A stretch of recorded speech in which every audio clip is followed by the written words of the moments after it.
Shalom saudara yang dikasihi Tuhan Yesus Kristus. Sebelum kita mendengar firman, mari kita berdoa.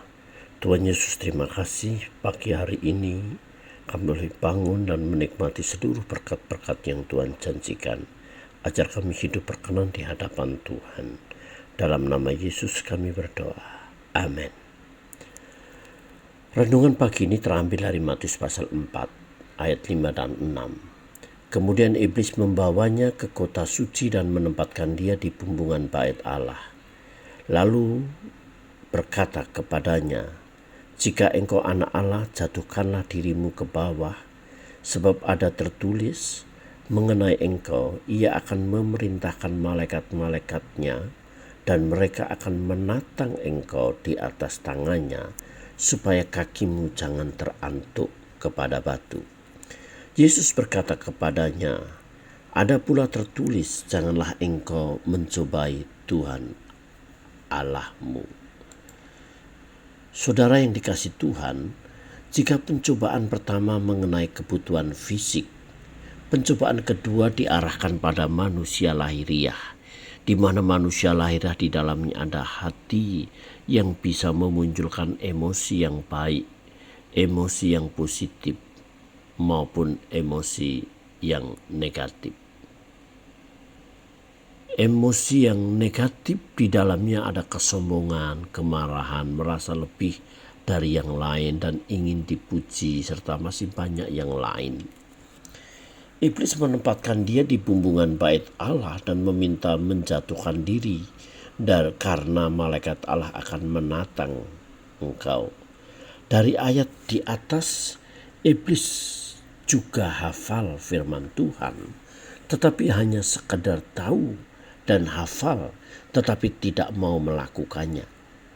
Berapa banyak orang Kristen yang tahu firman, bahkan hafal firman, tetapi tidak mau melakukan.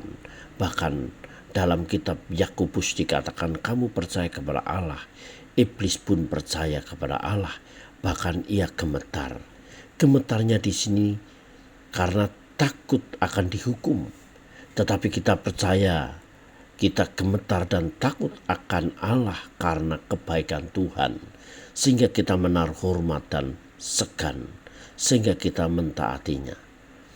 Seperti kita takut kepada orang tua atau guru karena menaruh hormat, sopan, dan menjunjung tinggi. Saudara yang dikasihi Tuhan Yesus Kristus, jika Yesus menjatuhkan diri akan dilihat oleh banyak orang, maka akan dilihat orang yang berlalu lalang pada waktu itu. Mereka akan melihat dan kagum dan memberi tepuk tangan dan menyanjung akan atraksi yang dilakukan Yesus. Dan kesombongan akan muncul. Dan ini yang dihindari oleh Yesus. Sebab Allah menentang orang-orang yang sombong. Dalam 1 Petrus 5 ayat 5b. Allah menentang orang-orang yang sungkak, tetapi mengasihani orang-orang yang rendah hati. Tuhan Yesus tidak terburu nafsu atau memuaskan dirinya dengan mendemonstrasikan kuasanya dan dapat acungan jempol oleh orang-orang yang berlalu lalang di jalan bait Allah.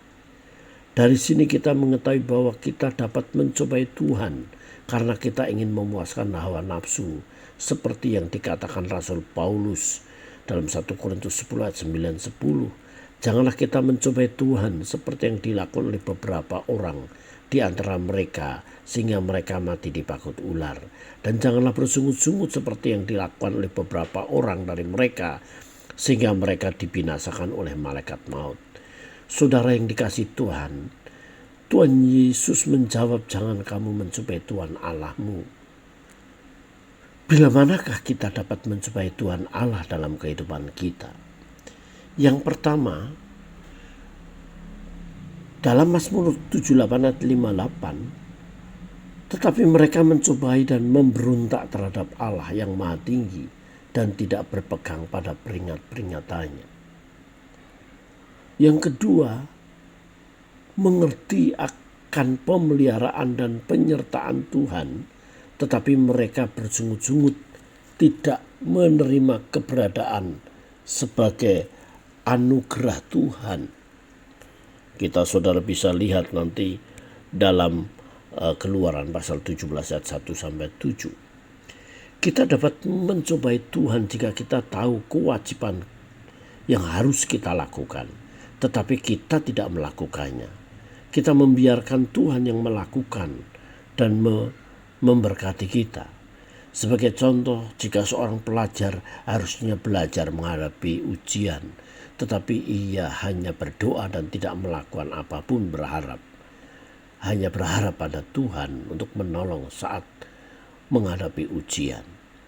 Demikian juga hamba-hamba Tuhan yang seharusnya mempersiapkan diri untuk menyampaikan khotbah, tetapi tidak persiapan dan berharap Tuhan menolong dan mengurapi saat berkhotbah. Yang keempat, kita juga akan dapat mencobai Tuhan jika kita mengerti bahaya yang akan terjadi, tetapi tidak menghindar, melainkan berharap Tuhan tolong. Saudara yang dikasihi Tuhan, kita harus mengerti Yesus berkata, jangan mencobai Tuhan Allahmu. Ia tahu kalau ia menjatuhkan diri akan bahaya, maka Yesus tidak mau melakukannya. Demikianlah renungan firman Tuhan pagi ini. Tuhan memberkati. Mari kita berdoa. Kami bersyukur atas renungan pagi ini. Tuhan, tolong untuk kami semakin memahami firman-Mu. Dalam nama Yesus kami berdoa. Amin.